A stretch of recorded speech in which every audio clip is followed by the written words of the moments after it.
The crack of ice beneath her feet sent Lillian Hayes' heart racing as she struggled to keep her balance on the frozen river. Behind her, the silhouette of a man on horseback appeared against the winter sunset. "Hold my rope," he called, his voice carrying across the bitter cold air. And kicked to the edge. It was hardly the welcome to Texas she had imagined when she'd agreed to become a mail-order bride in the winter of 1875. 3 days in America, and she was already facing death on a frozen river 60 miles outside of Dallas. Lillian had left London with nothing but a small trunk of belongings, and a letter from a cattle rancher named Theodore Jenkins, who had promised her a life of comfort as his wife.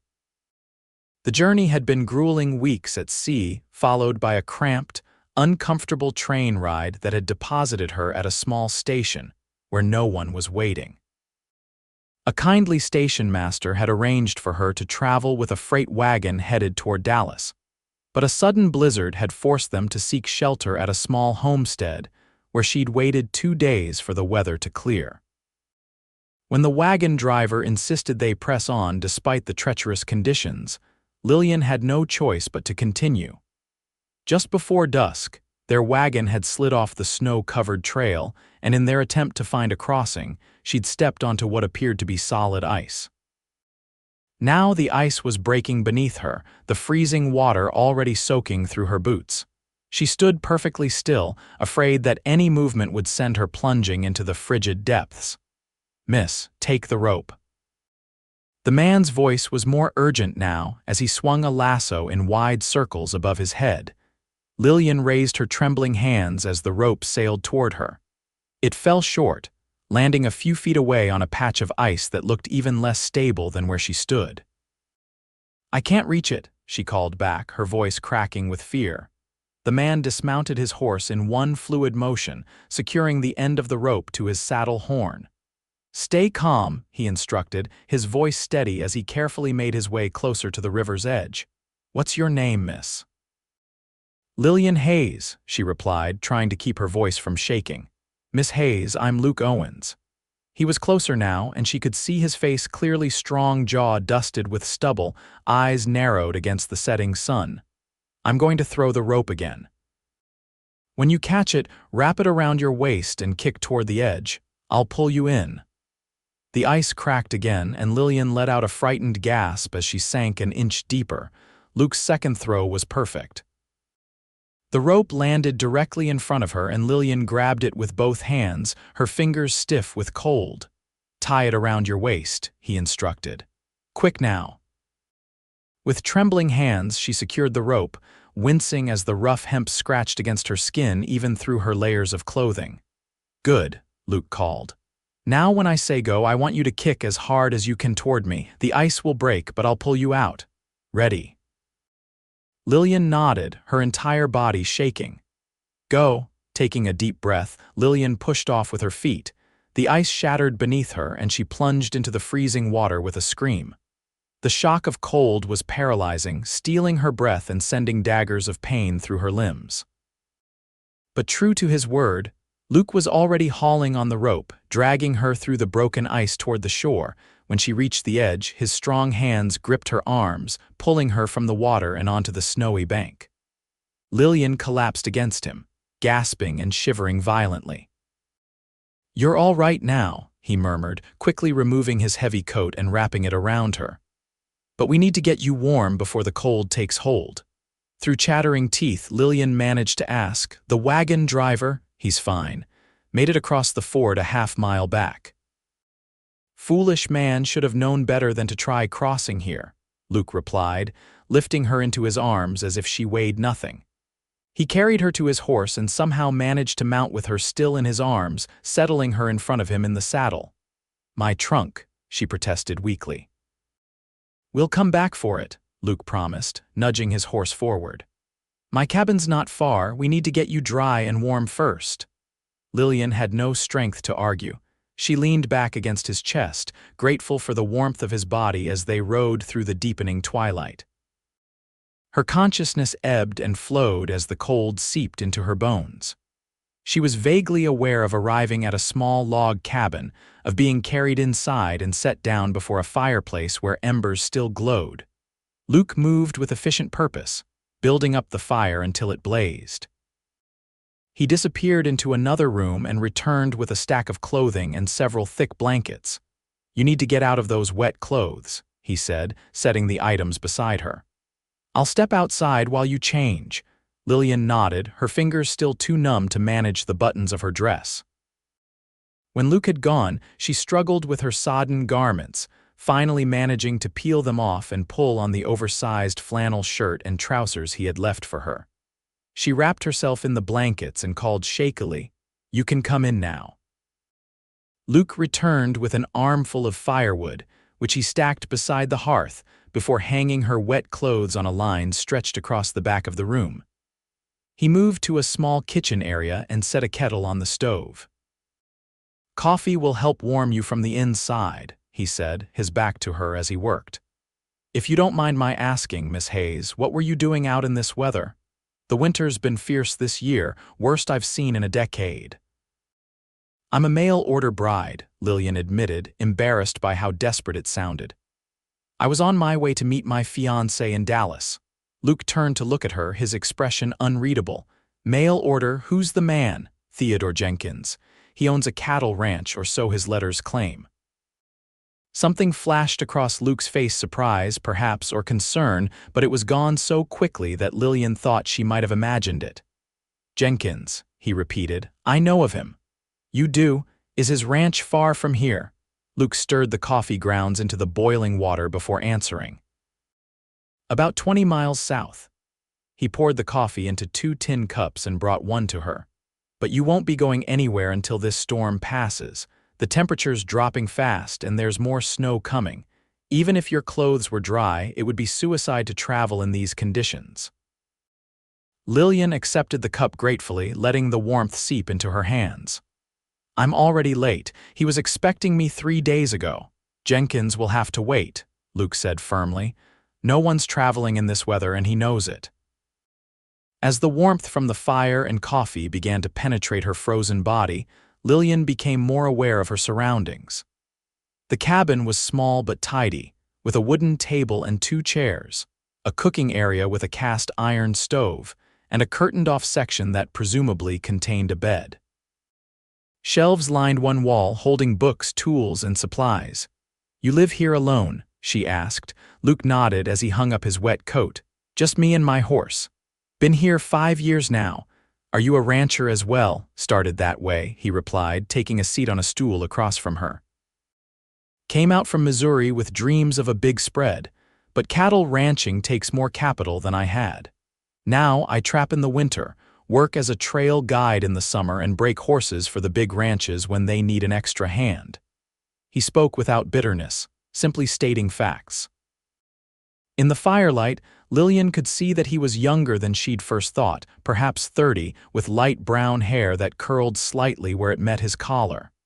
"Thank you," she said suddenly, realizing she hadn't properly expressed her gratitude, "for saving my life." Luke shrugged, looking almost embarrassed. "Anyone would have done the same." "But it was you who did it," Lillian insisted. "I would have died in that river if you hadn't come along." He met her eyes briefly, then looked away. "You should try to rest, Miss Hayes."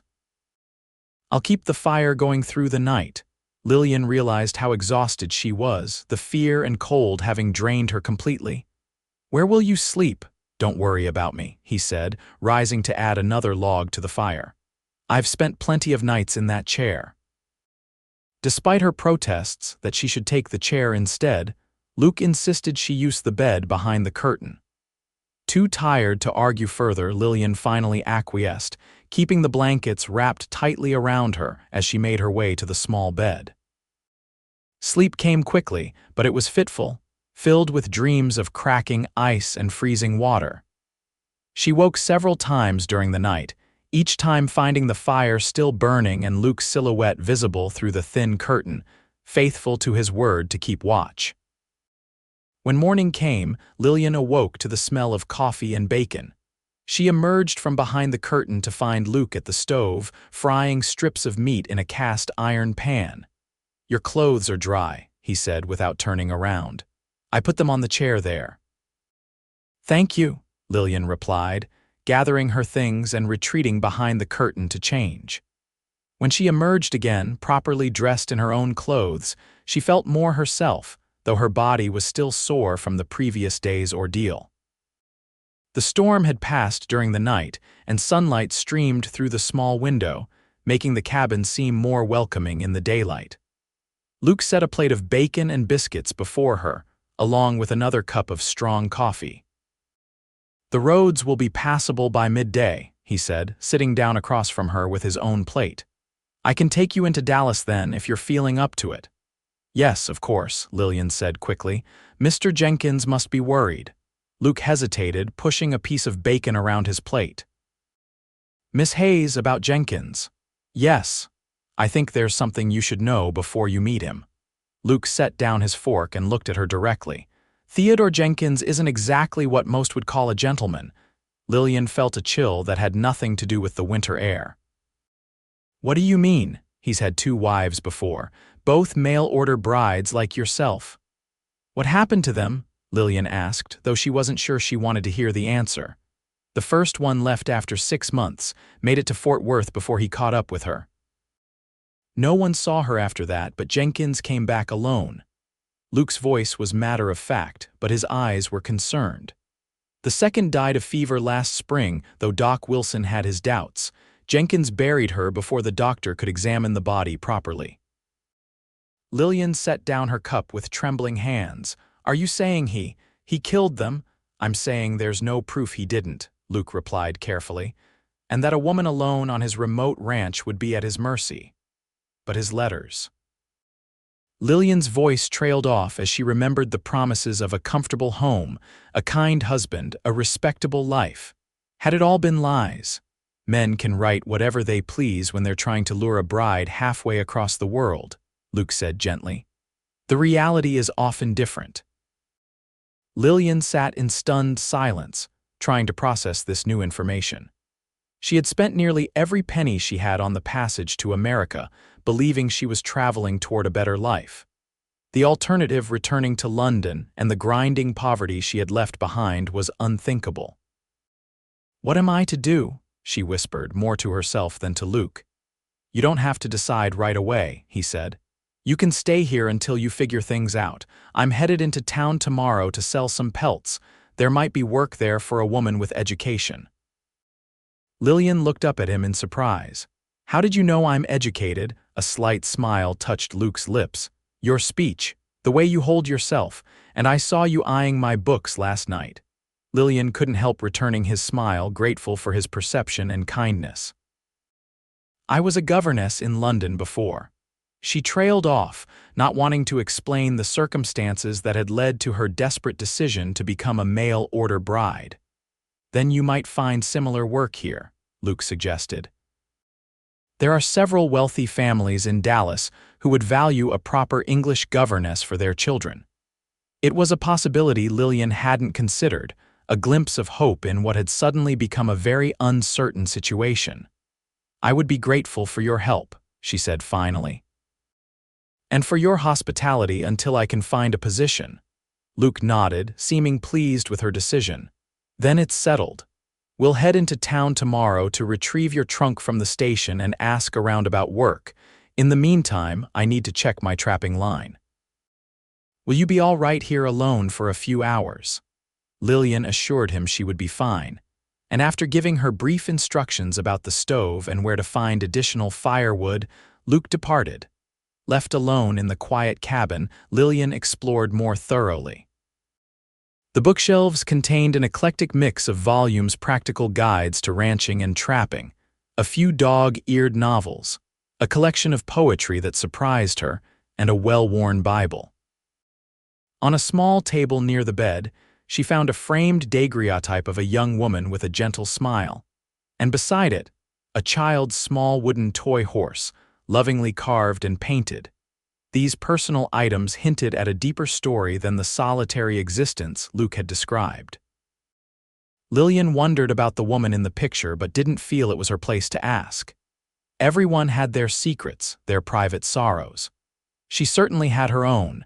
As she waited for Luke's return, Lillian kept busy, sweeping the floor and organizing the kitchen area. It felt good to have simple tasks to occupy her hands while her mind worked through the shocking revelations about Theodore Jenkins. She had traveled so far on the strength of his promises, only to discover they might have been baited traps.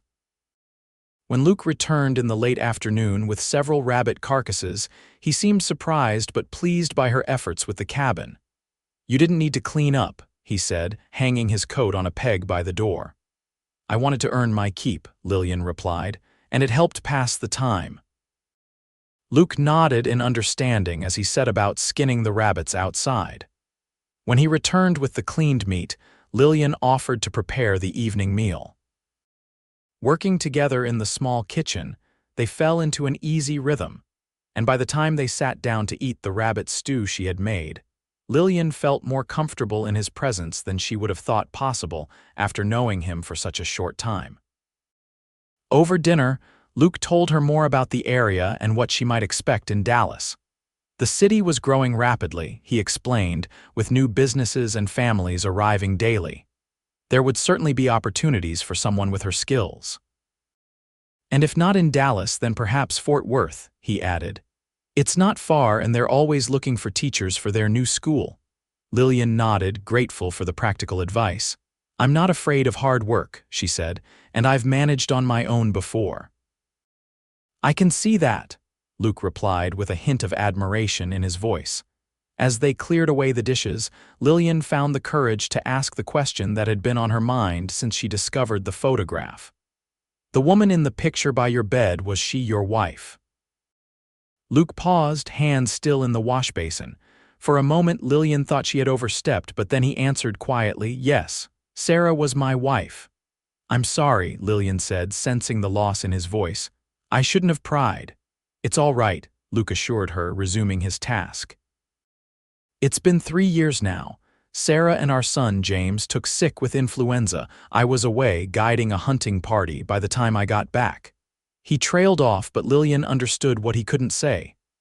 "Is that why you live out here, away from town?" she asked gently. Luke nodded. "For a while, I couldn't bear to be around people. Their pity was worse than the loneliness.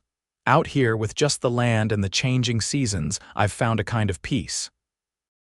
Lillian thought of her own losses, her parents to consumption when she was 16, the position as governess that had ended in scandal through no fault of her own, the cousin who had taken her in only to exploit her as unpaid labor in her millinery shop. She too understood the need to escape, to start fresh where no one knew your history or your shame. "Thank you for sharing that with me," she said softly. Luke met her eyes briefly, a silent acknowledgement passing between them, two people who had known hardship, who understood that sometimes words were inadequate. That night, despite Luke's protests, Lillian insisted on taking the chair so he could sleep in his own bed. She dozed fitfully, waking often to add wood to the fire, her mind cycling through her limited options. By morning, she had made a decision. She would travel to Dallas with Luke, but she would not meet Theodore Jenkins. She would seek work as a governess or teacher, and if necessary, she would work as a seamstress or shop girl until a better position became available. Luke seemed relieved when she told him her plan over breakfast. "It's the sensible choice," he said. "Jenkins might come looking for you eventually, but Dallas is growing so fast, it would be easy enough to avoid him." They set out for town mid-morning, Lillian riding behind Luke on his sturdy bay horse.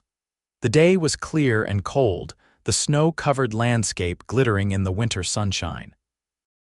As they rode, Luke pointed out landmarks and shared stories of the area, and Lillian found herself relaxing in his company, the anxiety about her future temporarily held at bay. Dallas proved to be larger and more bustling than Lillian had expected. Streets crowded with wagons and riders stretched out from a central square where a grand courthouse stood.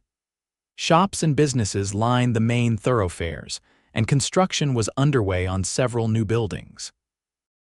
After retrieving her trunk from the freight office, Luke took her to a modest boarding house run by a widow named Mrs. Porter. "She's strict but fair," Luke told Lillian as they approached the two-story clapboard house. "And she doesn't tolerate any impropriety among her boarders, which means it's a respectable place for a single woman." Mrs. Porter, a thin woman with steel-gray hair and sharp eyes, looked Lillian over critically before agreeing to rent her a room. The weekly rate would quickly deplete Lillian's meager savings, but it would give her time to find employment. "I'll ask around about positions for a governess," Luke promised as they stood on the boarding house porch, "and I'll check back tomorrow to see how you're settling in." Lillian thanked him, suddenly reluctant to see him go. In the brief time they had known each other, Luke had become her only ally in this strange new country. But she squared her shoulders and reminded herself that she had come to America to build an independent life, not to rely on the kindness of a man she barely knew. "You've already done more than enough," she said. "I'll be fine now." Luke studied her face for a moment as if assessing the truth of her words. Finally, he nodded and tipped his hat. "Until tomorrow then, Miss Hayes." Lillian watched him walk away, leading his horse down the busy street before turning to face her new temporary home, the room Mrs. Porter showed her to was small but clean, with a narrow bed, a washstand, and a chair by the window that overlooked the street. After unpacking her few belongings, Lillian changed into her best dress, a simple navy blue wool with minimal trimming, and set out to familiarize herself with the town. She spent the afternoon walking the streets of Dallas, noting the locations of shops, churches, and schools. At the general store, she overheard a woman complaining about the difficulty of finding reliable help, and Lillian seized the opportunity to introduce herself and inquire about work. The woman, Mrs. Alina Davis, was immediately interested in Lillian's background as a governess. "My children's tutor returned east for the holidays and has written that he won't be coming back," she explained. "My husband has been beside himself trying to find a suitable replacement." By the time Lillian returned to the boarding house, she had secured an interview with Mr. Davis for the following morning. It wasn't a permanent position, just 3 months, until the children were sent to boarding school in the spring, but it would provide income and give her time to establish herself in the community. That evening in the boarding house dining room, Lillian met several of the other lodgers, mostly single women who worked as clerks, seamstresses, or telegraph operators. They were curious about the English lady, as they called her, and eager to share local gossip. It was from them that Lillian learned more about Theodore Jenkins. "Oh, that one's bad news," said a plump, friendly woman named Betty who worked at the millinery shop. "They say his second wife didn't die of fever at all, but that he beat her to death in a rage." "And the first one," added Margaret, a thin woman with spectacles who clerked at the general store. "Some say she never made it to Fort Worth at all. Jenkins claimed she ran off with a cattle buyer, but no one ever saw her with any such man." Lillian shivered, grateful for Luke's warning and her own decision to avoid Jenkins entirely. She wondered how many other women had come to America full of hope, only to find themselves in dangerous situations with no way to escape. The next morning, Lillian dressed carefully for her interview, pinning her dark blonde hair into a neat bun and adding her mother's cameo brooch to her collar, her one small luxury, which she had refused to sell even in her most desperate times in London. She was just about to leave for the Davis home when Mrs. Porter informed her that she had a visitor. Luke stood in the small parlor, hat in hand, looking somewhat out of place among the delicate furnishings. "I hope I'm not interrupting," he said when Lillian appeared. "I came to tell you that I've asked around about governess positions and there might be an opportunity with the Davis family." Lillian smiled, touched by his efforts on her behalf.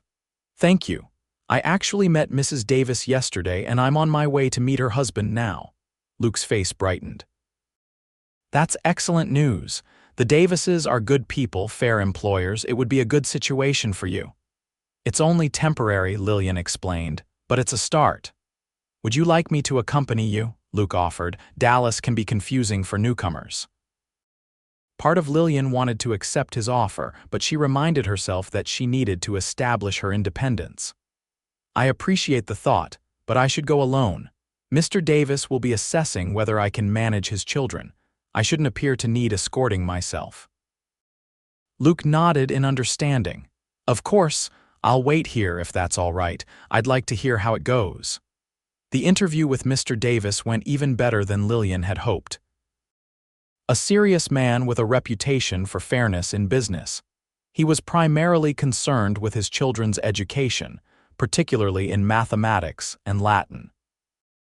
When Lillian demonstrated her proficiency in both subjects, he offered her the position on the spot, with a salary that was modest but reasonable, and the promise of a letter of recommendation when the position ended. She would begin the following Monday, giving her time to settle into her new life in Dallas. As she walked back to the boarding house, Lillian felt a lightness she hadn't experienced in years. She had a job, a place to stay, and the beginnings of a new life in America, all without having to bind herself to a man she didn't know or love.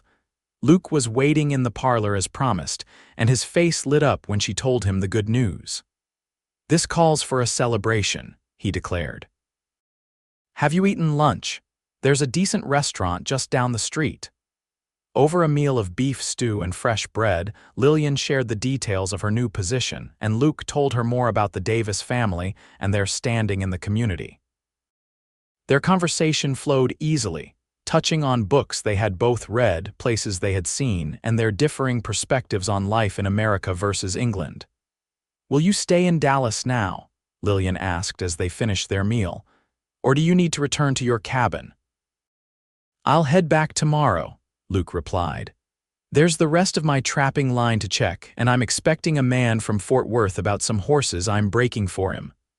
Lillian felt a pang of disappointment at the thought of Luke leaving, though she knew it was foolish.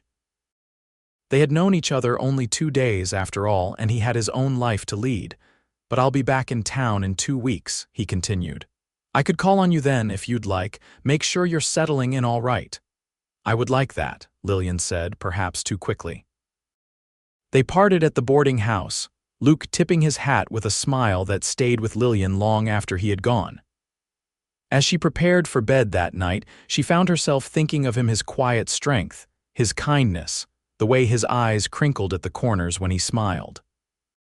It was dangerous territory, she knew, to develop feelings for a man she barely knew, especially when her priority needed to be establishing herself independently in this new country. Yet as the days passed, and Lillian began her work with the Davis children, 10-year-old twins Emma and Ethan, and their 8-year-old brother Michael, she found her thoughts returning often to Luke. She wondered what he was doing at his remote cabin, whether he was keeping warm in the continuing cold weather, if he thought of her at all. The children proved to be bright and generally well-behaved, though Michael had a mischievous streak that sometimes disrupted lessons. Mrs. Davis was a kind employer who treated Lillian with respect, including her in family meals, and ensuring she had comfortable accommodations in a small room adjoining the children's nursery. 2 weeks after starting her position, Lillian had her afternoon off and was walking back to the boarding house to collect some personal items when she spotted Luke riding down the main street. Her heart quickened at the sight of him, and she raised her hand in greeting.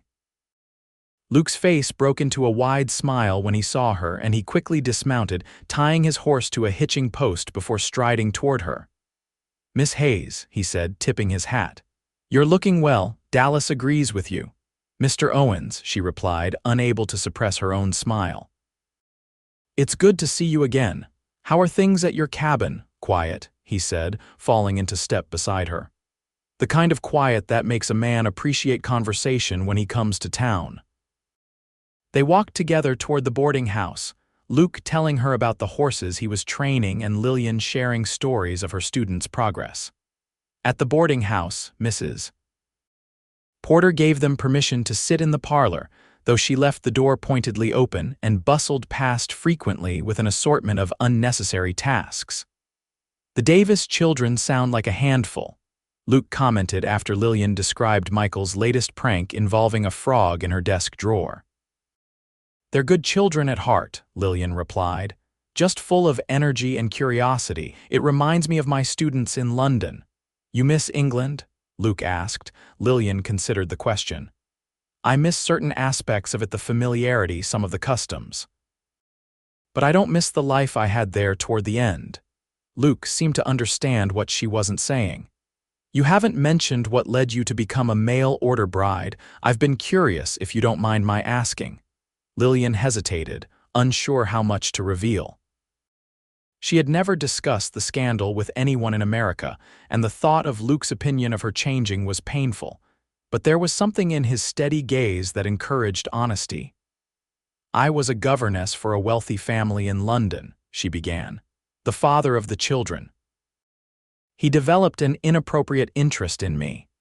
When I rejected his advances, he accused me of trying to seduce him. His wife believed him, of course. I was dismissed without a reference, which made it impossible to find another position in a good household. Luke's expression darkened.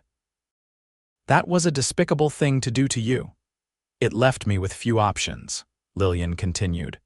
My cousin took me in, but her generosity extended only so far as exploiting me as free labor in her shop. When I saw an advertisement for women willing to become brides for American ranchers and businessmen, it seemed like my only chance for a fresh start. And now you've made that fresh start on your own terms, Luke said with admiration in his voice. Lillian smiled, warmed by his understanding. Thanks in large part to you. Their conversation continued until Mrs. Porter pointedly announced that it was nearly time for the evening meal and that she was sure Mr. Owens had other business in town. Taking the hint, Luke rose to leave, but not before asking if he might call on Lillian again when he next came to Dallas. I would like that very much, Lillian told him sincerely. Over the next 2 months, Luke found reasons to visit Dallas every week or so, and each time he called on Lillian. Their meetings were necessarily brief and chaperoned, either in the boarding house parlor or walking along the busy streets of town, but Lillian came to treasure these interactions. Luke brought news of the wider area, books he thought she might enjoy, and once a delicate wood carving of a bird that he had made himself during the long winter evenings. In turn, Lillian shared her experiences with the Davis children, her observations about life in Dallas, and gradually, more of her life in England. Each conversation deepened their connection, and Lillian found herself thinking of Luke as more than just a friend who had once rescued her. She was falling in love with him, though she hardly dared admit it even to herself. One afternoon in early March, as they walked by the river that flowed near the edge of town, Luke seemed unusually quiet. Is something troubling you? Lillian asked after several minutes of silence. Luke stopped walking and turned to face her. Lillian, I've been offered a job breaking horses for a new breeding operation outside of Fort Worth. That sounds like a good opportunity, Lillian said, though she felt a sudden chill at the thought of him being even further away. It is. The pay is steady, and there's a small house that comes with the position. Luke hesitated, then continued, but it would mean moving away from here, being able to visit Dallas less frequently. Lillian nodded, trying to hide her disappointment. You should accept it. It sounds like the kind of stability you've been working toward. That's just it, Luke said, his voice growing more intense. I've realized lately that stability means little to me if I'm alone. Lillian's heart began to beat faster as Luke took a step closer to her. Lillian, these past months getting to know you, they've changed me. I didn't think I could feel this way again after Sarah died, but you've brought something back to life in me. Luke, Lillian began, but he gently raised a hand. Please, let me finish. I know it's too soon, and I know you came to America to be independent, not to tie yourself to another man. But I want you to know that my feelings for you are genuine and deep. Lillian found herself unable to speak, overwhelmed by his declaration and her own surging emotions. I'm not asking for any promises right now, Luke continued. I just wanted you to know where I stand before I make this decision about Fort Worth, and to ask if, perhaps, you might consider writing to me if I go. Finding her voice at last, Lillian replied, Luke, I would write to you every day if you asked me to. The smile that spread across his face was like the sun breaking through clouds. Then perhaps this opportunity isn't so bittersweet after all. They stood there by the river, neither speaking for a long moment, the understanding between them too new and precious for casual words. Finally, Luke offered Lillian his arm and they turned back toward town, a new closeness in their silence. The following week brought two significant changes to Lillian's life. First, Luke departed for Fort Worth to begin his new position, promising to write regularly. Second, Theodore Jenkins finally discovered that his mail-order bride had arrived in the area but had not come to his ranch. Lillian was teaching the Davis children when a commotion in the foyer drew her attention. She heard a man's angry voice demanding to see the English woman, and Mrs. Davis's firm but alarmed response. When the library door burst open, Lillian found herself face to face with a tall, broad-shouldered man with a florid complexion and cold eyes. "So you're the woman who took my money and then disappeared," he said, his voice dangerously quiet. Lillian stood, positioning herself between Jenkins and the children. "Mr. Jenkins, I presume. I suggest we discuss this elsewhere. Mrs. Davis, would you please take the children upstairs, Mrs. Davis quickly ushered the wide-eyed children from the room, whispering that she would send for her husband immediately. "You have nothing to say for yourself," Jenkins demanded once they were alone. "I paid good money for your passage, and you repay me by hiding in town like a common thief."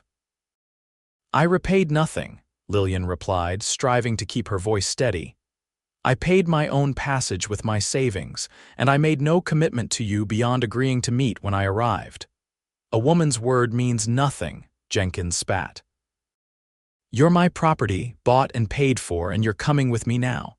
He stepped toward her, reaching for her arm, but Lillian backed away. "I am no one's property, Mr. Jenkins, and I have heard enough about your previous wives to know I want nothing to do with you." Jenkins's face darkened with rage. "You've been listening to lies and gossip. My wives were weak, unable to endure the demands of ranch life. But you look stronger. With the right discipline, you might last longer than they did." The threat in his words made Lillian's blood run cold, but she refused to show fear. "I will not be going anywhere with you, Mr. Jenkins. I have employment here and intend to remain in Dallas." "We'll see about that," Jenkins snarled, advancing on her again. Just then, the library door opened and Mr. Davis entered, accompanied by the town marshal. "Is there a problem here, Miss Hayes?" Mr. Davis asked, his voice firm. "This man is threatening me," Lillian said, relief flooding through her at their timely arrival. The marshal, a weathered man with a star pinned to his vest, stepped between Lillian and Jenkins. "That's so, Jenkins. You threatening this lady?" Jenkins's demeanor changed instantly, a false smile replacing his scowl. "Just a misunderstanding, Marshal. This woman agreed to be my bride, took money for her passage, and then disappeared. I'm merely trying to resolve the situation."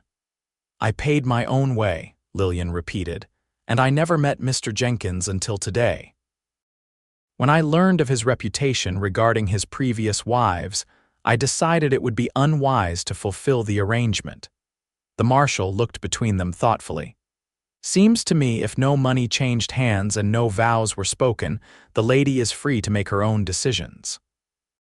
Jenkins's face contorted with rage, but he seemed to recognize the futility of arguing with the marshal. "This isn't over," he warned Lillian before storming out of the library. After Jenkins had gone, Mr. Davis insisted that Lillian stay at their house rather than return to the boarding house, at least until they could be sure Jenkins had left town. The marshal promised to keep an eye on the situation and warned Jenkins to stay away from the Davis home. That evening, Lillian wrote a long letter to Luke, explaining what had happened and expressing her concern that Jenkins might cause further trouble. She couldn't post it immediately, since she was effectively confined to the Davis house for her own safety, but writing to Luke provided some comfort in the midst of her anxiety. 3 days later, while the Davis children were practicing their piano lessons, Lillian heard a familiar voice in the foyer. Her heart leapt as Luke appeared in the doorway of the music room, his expression a mixture of concern and determination. "Luke," she exclaimed, rising from her seat by the piano. "What are you doing here? How did you know?" "Mrs. Porter sent word to me in Fort Worth that Jenkins was looking for you," he explained. "I came as soon as I could."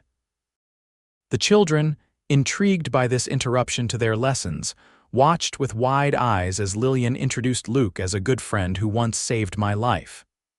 "Is he your beau, Miss Hayes?" Emma asked with the directness of a 10-year-old. Lillian felt herself blushing. "Mr. Owens is a dear friend, Emma. Now, please continue your scales while I speak with him in the hall." In the privacy of the corridor, Lillian filled Luke in on Jenkins's visit and the marshal's intervention. "I've been afraid to leave the house," she admitted. "The Davises have been very kind, but I can't impose on their hospitality indefinitely." Luke's jaw tightened as he listened. "Jenkins won't give up easily. Men like him see women as possessions, and he believes you belong to him. What can I do?"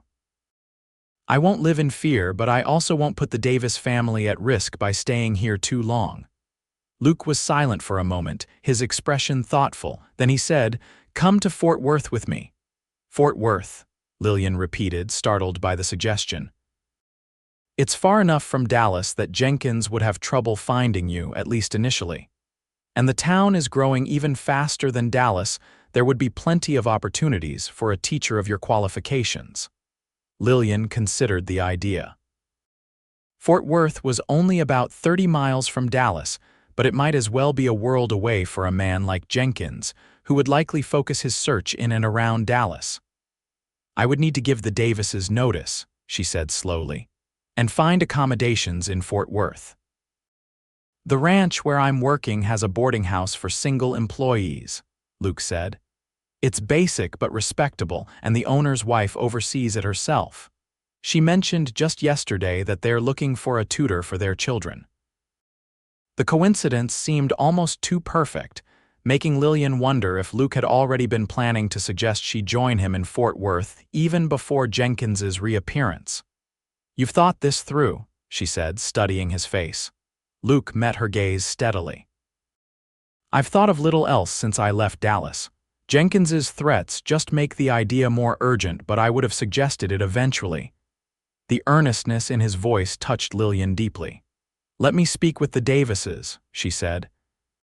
"If they can release me from my commitment early, then yes, I'll come to Fort Worth." The Davises, concerned for Lillian's safety and sympathetic to her situation, agreed to let her go with 2 weeks' notice time, enough for them to secure a replacement tutor for the short remaining period before the children departed for boarding school. Mr. Davis even offered to escort Lillian and Luke partway to Fort Worth to ensure that Jenkins didn't follow them. The 2 weeks passed quickly as Lillian prepared for her move. She wrote letters of introduction for potential employers in Fort Worth, packed her few belongings, and said goodbye to the acquaintances she had made during her brief time in Dallas. Throughout this period, Luke stayed in town, taking a room at a small hotel and calling on Lillian daily at the Davis house, where she remained for safety. These visits, though still chaperoned by Mrs. Davis or the housekeeper, allowed Luke and Lillian to deepen their connection. They discussed their hopes for the future, their values, their dreams. Lillian found in Luke a man who respected her intelligence and independence, who saw her as a partner rather than a possession. And Luke discovered in Lillian a woman of courage and principle, whose strength had been forged through adversity. On the morning of their departure for Fort Worth, Lillian rose early, too excited and nervous to sleep. She dressed carefully in her traveling suit and packed the last of her belongings in her trunk. As she prepared to leave the room that had been her home for the past few months, she paused to look out the window at the awakening town. Dallas had been her first real home in America, the place where she had established her independence and begun to build a new life. Leaving it brought a pang of nostalgia, but the promise of what awaited in Fort Worth: new opportunities, safety from Jenkins, and most of all, the chance to be near Luke far outweighed any regrets, Mr. Davis's carriage was waiting in the drive, with Luke already loading Lillian's trunk. The Davis children clustered around her, extracting promises of letters and visits. Even Mrs. Davis seemed genuinely sorry to see her go, pressing a small package into her hands as a parting gift. "For your new beginning," she said with a warm smile. Inside the package, Lillian found a beautiful leather-bound journal and a silver pen. "To record your adventures," Mrs. Davis explained, "and perhaps someday to share them with your own children." The journey to Fort Worth began without incident. Mr. Davis drove the carriage himself, with Lillian seated beside Mrs. Davis and Luke riding alongside on his horse.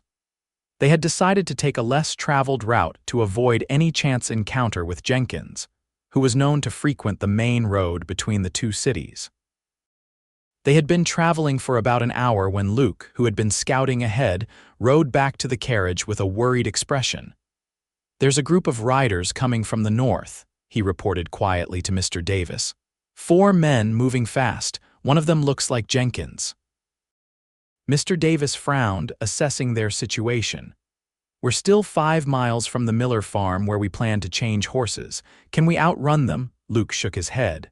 "Not in the carriage. The road's too rough and they're on horseback." Lillian felt a cold fear settle in her stomach. "What can we do?" After a brief consultation, they decided on a desperate plan. There was a small creek about a half-mile ahead with a narrow bridge. Luke would take Lillian on his horse and make for the crossing, while the Davises continued on the road to create a diversion.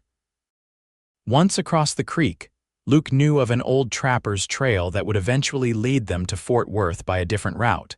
With no time to lose, Lillian quickly transferred to Luke's horse, sitting before him in the saddle as she had on their first ride to Dallas.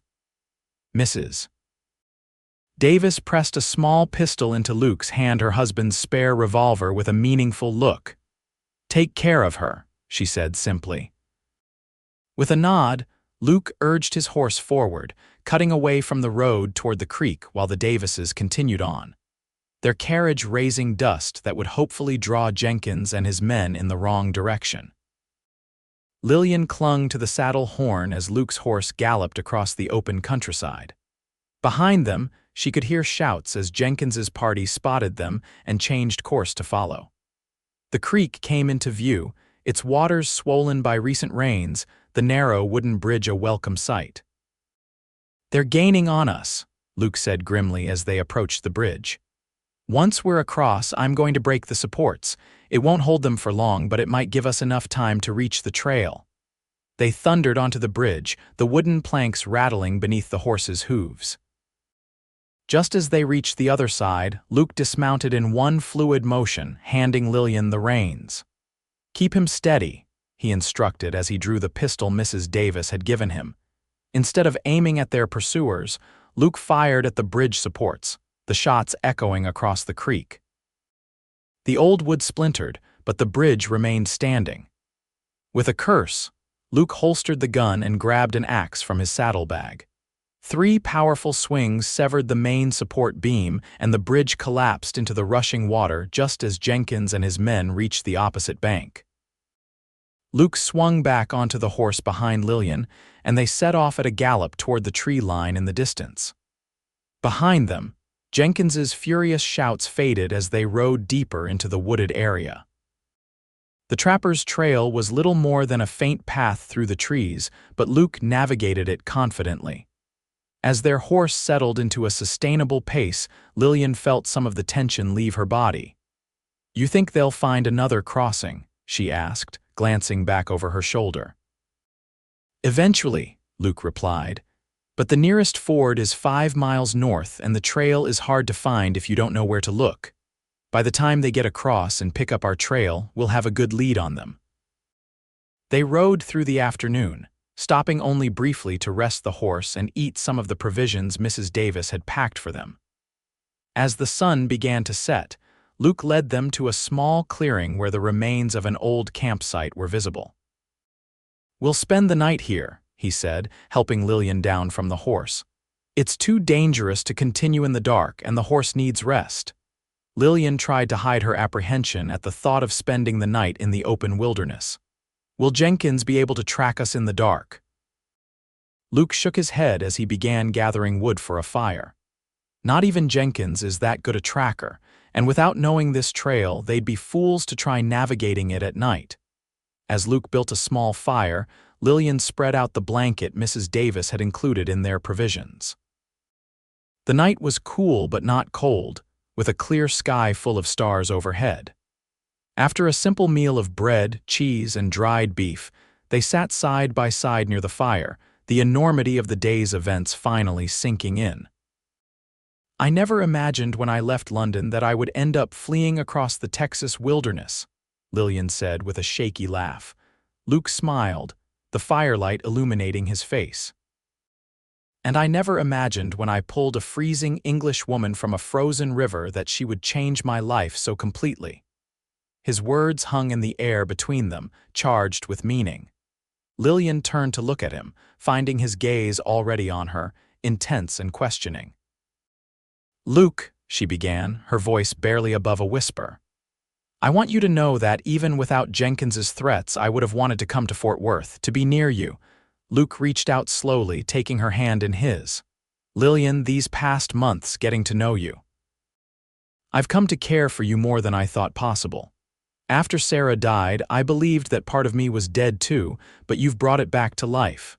Lillian squeezed his hand, her heart full. "I came to America seeking independence, a fresh start. I never expected to find someone like you, someone who respects that independence even while offering me his heart." Luke's thumb traced gentle circles on the back of her hand. "Is that what I'm offering, my heart, isn't it?" Lillian asked softly. In answer, Luke leaned forward and kissed her, a gentle touch that quickly deepened as Lillian responded. When they finally broke apart, both were breathless. "I love you, Lillian Hayes," Luke said, his voice husky. "And when we reach Fort Worth safely, when Jenkins is no longer a threat, I want to ask you properly to be my wife. Not as a mail-order bride, not as a woman with no other options, but as a free woman making her own choice." Tears of happiness filled Lillian's eyes. "I would say yes, Luke Owens. I would say yes with all my heart."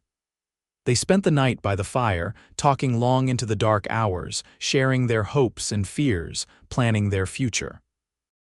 When Lillian finally drifted off to sleep, wrapped in her blanket with Luke keeping watch nearby, she felt safer and more at peace than she had in years. Morning brought renewed urgency to their journey. They set out at first light, following the winding trail through increasingly rough terrain. Luke estimated they were still a day's ride from Fort Worth, assuming the horse held up, and they encountered no further obstacles. By midday, they had left the wooded area behind and were crossing a wide, open plain. The exposure made Lillian nervous, but Luke assured her they would reach another forested area before nightfall where they could once again conceal their trail. They were halfway across the plain when Luke suddenly reined in the horse, his body tensing behind Lillian. "What is it?" she asked, scanning the horizon. "Riders," Luke said grimly, pointing to the north where a small dust cloud was visible. "Moving fast, coming this way. Jenkins, can't tell yet, but we can't take chances. There's a ravine about a mile ahead. If we can reach it before they spot us, we might be able to lose them." He urged the horse forward at a gallop, and Lillian held tight as they raced across the open ground. The ravine appeared before them, a deep, narrow cut in the earth with scraggly trees clinging to its sides. Luke guided the horse down a steep path into the ravine, the animal picking its way carefully down the slope. At the bottom, a small stream trickled through the rocky terrain, providing a path to follow. "If we follow this downstream," Luke explained as they moved at a slower pace now, "it will eventually join a larger creek that runs all the way to the Trinity River. From there, it's a straight shot to Fort Worth." They had traveled perhaps half a mile along the stream when they heard the sound of horses on the rim of the ravine above them. Luke immediately guided their mount into the shelter of an overhanging rock, and they waited in tense silence as voices drifted down to them. "They came this way, I'm sure of it. a voice that Lillian recognized as Jenkins's called. "The tracks lead right to the edge." "Might have gone either way along the ravine," another man replied. "Or they could have crossed it entirely." "Split up," Jenkins ordered. "Mason and Tate follow the ravine south. Carter and I will go north. Shoot the man on sight, but I want the woman alive." The sound of hoofbeats separated in different directions, some moving away, others coming closer along the rim of the ravine. Luke and Lillian remained motionless under the overhang, scarcely daring to breathe. When the sounds had faded somewhat, Luke whispered, "We need to move. They'll eventually come down into the ravine to search more thoroughly." "Which way?" Lillian whispered back. Luke considered their options. "South. Jenkins went north, and he's the more dangerous one. We might be able to evade or overpower the other two if necessary." They emerged from their hiding place and continued downstream, moving as quietly as possible while maintaining a steady pace. The ravine twisted and turned, sometimes narrowing to a tight passage where they had to dismount and lead the horse, other times widening into small clearings. They had been traveling for about an hour when they rounded a bend and came face to face with two riders making their way upstream. For a frozen moment, both parties stared at each other in shock. Then one of the men, a bearded fellow with a scar across his cheek, shouted, "It's them!" and reached for his gun. Luke was faster. Mrs. Davis's revolver appeared in his hand and he fired twice in rapid succession. The first shot went wide, but the second caught the bearded man in the shoulder, knocking him from his horse. The second rider, a younger man with a nervous expression, raised his hands immediately. "Don't shoot. I'm just hired help, mister. Jenkins paid us to find the girl, that's all." Luke kept his gun trained on the man. "Throw your weapon down, then get your friend and ride back the way you came.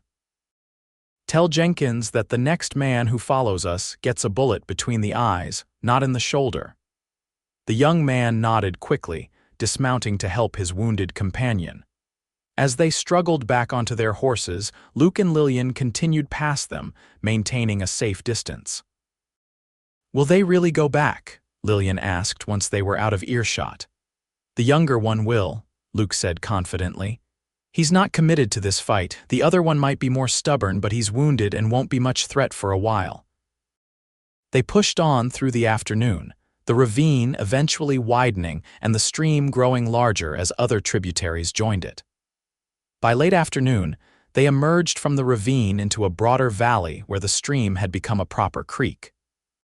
"We're making good time," Luke said as they paused to rest the horse. "If we continue through the evening, we could reach the outskirts of Fort Worth by morning." "Then let's keep going," Lillian urged, her determination to reach safety outweighing her fatigue. As the sun set, they followed the creek through increasingly open country. Luke kept them close to the tree line where possible, using the growing darkness as additional cover. They rode in companionable silence, both lost in their own thoughts about the future that awaited them in Fort Worth. It was nearly midnight when disaster struck. Their tired horse stepped into a prairie dog hole, stumbling badly and throwing both riders. Luke managed to roll clear, but Lillian landed hard, the impact knocking the wind from her lungs. The horse regained its footing but was clearly favoring its right foreleg. "Are you hurt?" Luke asked anxiously, kneeling beside Lillian. She sat up gingerly, taking stock of her body. "Just bruised, I think, nothing broken." She looked at the horse with concern. "But he's injured." Luke examined the horse's leg with gentle hands. "Sprained, not broken, but he can't carry us both any further tonight." "What do we do now?" Lillian asked, looking around at the dark landscape. "We're still at least 15 miles from Fort Worth," Luke said, thinking aloud. "Too far to walk before morning, especially with Jenkins potentially still on our trail." After considering their options, they decided to make camp in a small copse of trees near the creek. The horse could rest, and they would continue at first light, with Luke walking and Lillian riding if the horse was able to bear a single rider. They made a cold camp, not risking a fire that might attract attention. Huddled together under their blanket for warmth, Lillian and Luke talked in low voices about their plans once they reached Fort Worth. "The ranch owner, Mr. Hollister, is a good man," Luke told her. "His wife runs the boarding house with a firm but fair hand. You'll be safe there until we can make more permanent arrangements. And you think they might hire me as a tutor for their children?" Mrs. Hollister mentioned just before I left that they were looking for someone. Their previous tutor left to get married, and with 4 children between the ages of 8 and 14, they're eager to find a replacement. Lillian nestled closer to Luke's side, taking comfort in his warmth and solid presence. "It sounds perfect. Almost too perfect after everything we've been through." Luke pressed a kiss to the top of her head. "We deserve some good fortune, don't you think? After ice rivers and vengeful ranchers and midnight flights across the wilderness," Lillian laughed softly. "When you put it that way, yes, I suppose we do." They drifted off to sleep eventually, taking turns keeping watch through the night. Morning dawned clear and bright, revealing that they had camped closer to a road than they had realized in the darkness. The horse's leg was still swollen, but it seemed able to bear Lillian's weight. With Luke walking alongside, they set out toward Fort Worth, following the road now rather than the creek. Luke estimated they would reach the city by early afternoon if they maintained a steady pace.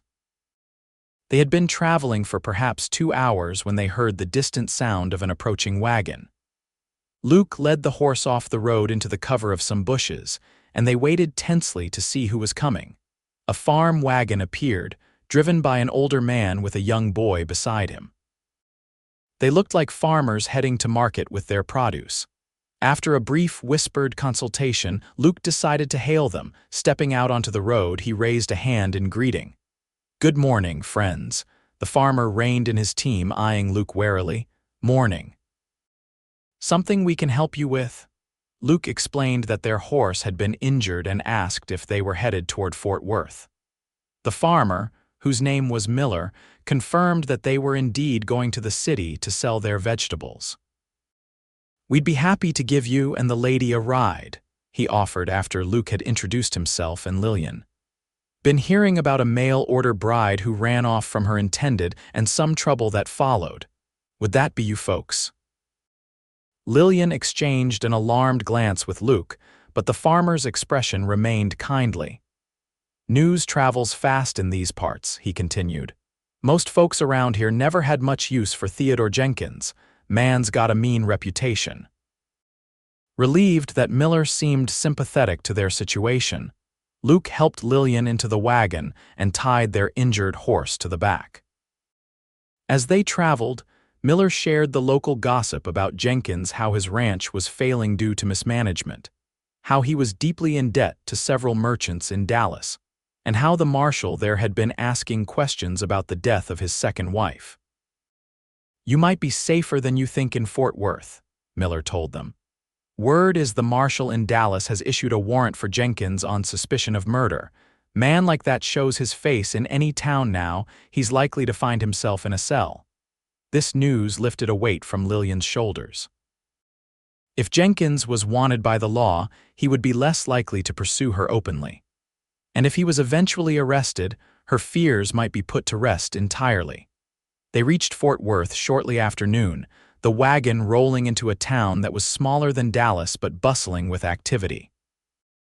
The main street was lined with businesses: a hotel, several saloons, a general store, a bank, and various other establishments. Construction was underway on several new buildings, and the sounds of hammering and sawing filled the air. Miller dropped them near the livery stable, where Luke arranged care for their injured horse. Then, with Lillian's trunk balanced on his shoulder, Luke led the way toward the Hollister ranch on the outskirts of town. The Hollister homestead was an impressive spread, a large, 2-story house painted white, several barns and outbuildings, and a smaller building nearby that Luke identified as the boarding house where the single ranch hands lived. Behind the main house, a corral contained several magnificent horses, and in the distance, Lillian could see cattle grazing on rolling hills. They were met at the gate by a tall woman with silver-streaked dark hair and a no-nonsense expression. She squinted at them for a moment, then her face broke into a welcoming smile. "Luke Owens, we weren't expecting you back so soon, and you've brought company, I see." Luke set down the trunk and introduced Lillian to Mrs. Hollister, briefly explaining their situation. The older woman listened with growing concern, then nodded firmly. "Well, you've come to the right place, Miss Hayes. We take care of our own here at the Hollister Ranch, and any friend of Luke's is welcome." She turned to Luke. "Jenkins followed you." "He was on our trail yesterday, but we gave him the slip," Luke replied. "And according to Mr. Miller, who gave us a ride into town, there's now a warrant out for Jenkins in Dallas." Mrs. Hollister nodded in satisfaction. "That's been a long time coming." "Still, we'll keep an eye out just to be safe." She gestured toward Lillian's trunk. "Bring that along to the boarding house. We've got a small room at the back that's perfect for a lady, and once you're settled, Miss Hayes, we can discuss that tutoring position if you're still interested." "Very interested, thank you," Lillian said gratefully. As they followed Mrs. Hollister to the boarding house, Luke leaned close to Lillian and whispered, "See, I told you things would work out." The next few days passed in a blur as Lillian settled into life at the Hollister Ranch. The tutoring position was indeed available, and after a brief interview with Mr. Hollister, a jovial man with a booming laugh and shrewd eyes, Lillian was hired to begin immediately. The Hollister children, 14-year-old twins James and Joshua, 11-year-old Margaret, and 8-year-old William, proved to be bright and generally well-behaved students. They were curious about their new English tutor and peppered her with questions about London and her journey to America. Lillian's room in the boarding house was small but comfortable, with a narrow bed, a desk, a washstand, and a window that looked out over the rolling hills. Mrs. Hollister ran a tight ship, with strict rules about visitors and curfews, but she was fundamentally kind and clearly respected Lillian's position as the children's tutor. Luke lived in the men's section of the boarding house and worked long days breaking and training horses. Despite their busy schedules, he and Lillian found time to see each other in the evenings, often walking together around the ranch under the watchful but increasingly approving eye of Mrs. Hollister. A week after their arrival, news came that Theodore Jenkins had indeed been arrested in Dallas on suspicion of murdering his second wife.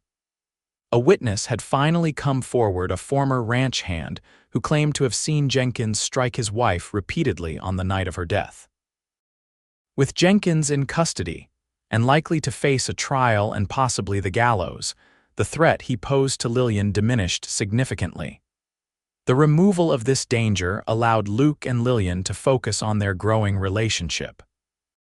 Their shared ordeal had created a bond between them that deepened with each passing day.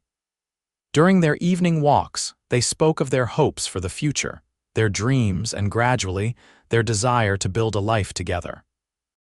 One evening in late April, as they sat on a bench outside the boarding house watching the sunset paint the sky in brilliant shades of orange and purple, Luke turned to Lillian with an earnest expression. "I've been saving my wages," he said, his voice quiet but clear. "And Mr. Hollister has offered me a parcel of land at the edge of his property, 10 acres with a small creek running through it. Says I've earned it with my work with the horses." Lillian looked at him questioningly, her heart beginning to race as she suspected what was coming. Luke took her hand in his. "I've already started building a cabin there, nothing fancy but solid, room to expand as needed." He paused, his eyes holding hers. "I'm asking you, Lillian Hayes, if you would do me the honor of becoming my wife. Not because you need protection or have no other options, but because we've found something rare and precious together, and I want to build a life with you by my side."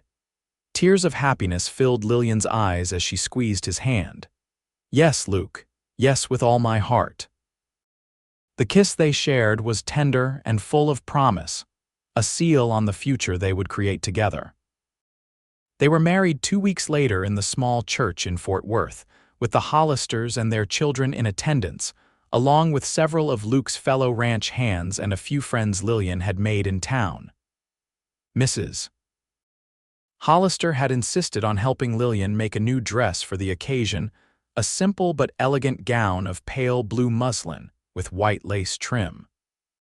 After a brief honeymoon in town, during which they stayed in the best room at the Fort Worth Hotel, a wedding gift from the Hollisters, Luke brought Lillian to see their new home for the first time. The cabin stood in a small clearing near the creek, surrounded by oak trees that provided shade in the hot Texas sun. It was indeed simple, one large room with a stone fireplace, a small attached kitchen, and a loft above, but Luke had built it with care, and Lillian fell in love with it immediately. "It's not what you were promised when you agreed to come to America," Luke said as they stood hand in hand looking at their new home. "Not a grand ranch house with servants and luxury." Lillian turned to him, her eyes shining with happiness. "It's better, it's real, and it's ours." She squeezed his hand. "Besides, we have room to expand, remember, for when our family grows." Luke's face lit up at her words, and he pulled her close. "I love you, Lillian Owens," he said, using her new name for the first time. "And I love you, Luke Owens," she replied, standing on tiptoe to kiss him. "More than I ever thought possible." As the spring turned to summer and then to fall, Luke and Lillian settled into their life together. Lillian continued to tutor the Hollister children, riding to and from the main ranch house each day. Luke's reputation as a horse trainer grew, and he began to receive commissions from ranchers throughout the area, allowing them to save money and plan for the future. In December, just as the first cold winds of winter began to blow across the Texas plains, Lillian shared joyful news with Luke they were expecting a child in the summer. Luke's response was to lift her off her feet and spin her around, his laughter echoing in the cozy cabin they had made into a home. That winter was harsh, with heavy snowfall and bitter cold that reminded Lillian of the day she had first met Luke. On a particularly cold evening, as they sat before their fireplace, Lillian with her sewing and Luke carving a small wooden horse for their future child, she mentioned the coincidence. "You ever think about that day?" she asked. "When the ice shattered under me and you called out to hold your rope and kick to the edge." Luke looked up from his carving, his eyes warm with memory. "Often. I was riding back from checking trap lines when I saw you step onto that ice. My heart nearly stopped." He set aside his work and moved to sit beside her on the small sofa. "But I'm grateful for that frozen river every day. Without it, we might never have found each other." Lillian leaned her head against his shoulder. "From mail-order bride to wife by choice. It's not the journey I expected when I left London, but I wouldn't change a moment of it." Outside, the winter wind howled across the Texas plains, but inside their small cabin, Lillian and Luke Owens had created a warmth that would sustain them through all the seasons of their life together. And when summer came, bringing with it their firstborn son, a healthy, robust boy they named William after Luke's father, their happiness was complete. Years later, when their children, eventually 3 sons and 2 daughters, would ask how their parents met, Luke would tell the story of the ice that shattered beneath a mail-order bride, and how he had called, "Hold my rope, kick to the edge." And Lillian would smile, remembering how that moment of terror had led to a lifetime of love, in a home they had built together on the Texas frontier.